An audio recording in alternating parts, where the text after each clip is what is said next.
Out around and this now begins to rotate slowly at a speed of 1/8 of a revolution per minute. It takes around 4 minutes for the guide to reach the top of the aqueduct, 25 metres above.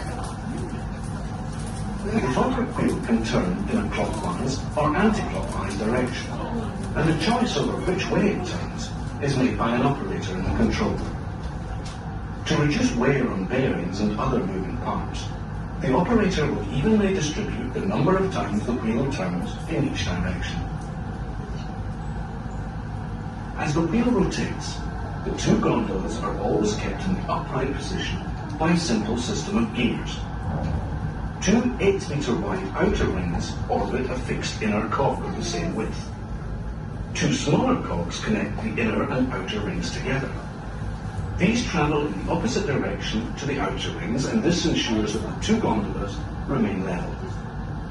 Without this system, the inertia created by over 80,000 gallons of water would tip each gondola over. According to Archimedes' principle, floating objects displace their own weight in water. So when a boat enters the gondola, the weight of water displaced will equal the weight of the boat. This means that one gondola holding one or more boats will always weigh the same as an empty gondola, providing that the water levels are the same. Maintaining an equal water level in each gondola is critical to the operation of the wheel.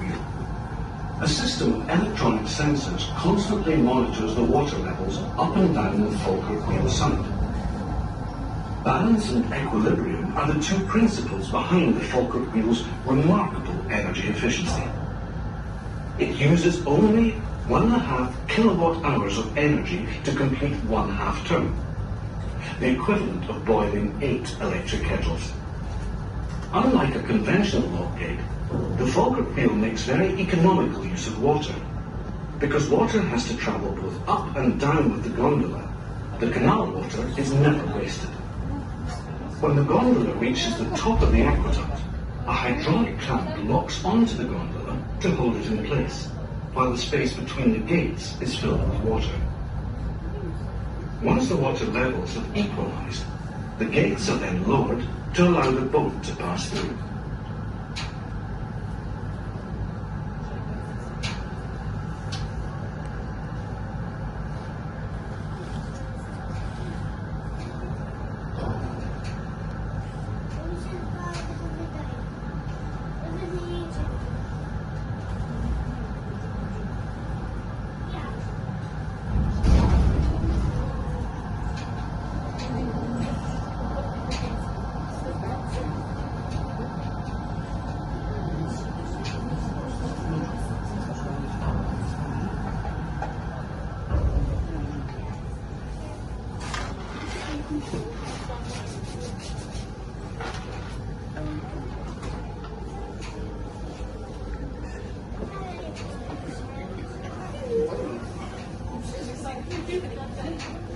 When the designers were putting the plans for the Falkirk Wheel together, they were confident it would work on paper, but they weren't exactly sure.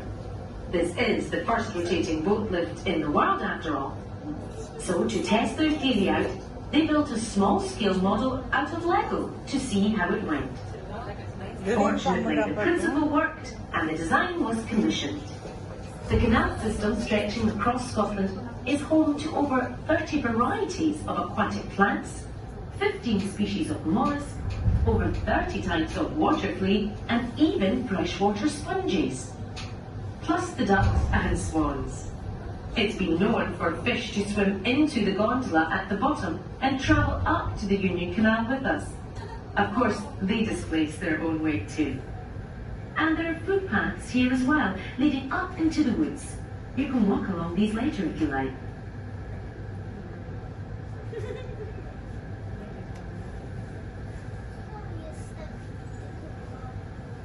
The Forth and Clyde Canal at the bottom of the lift was started in the 1770s and followed the route originally surveyed by John Smeaton.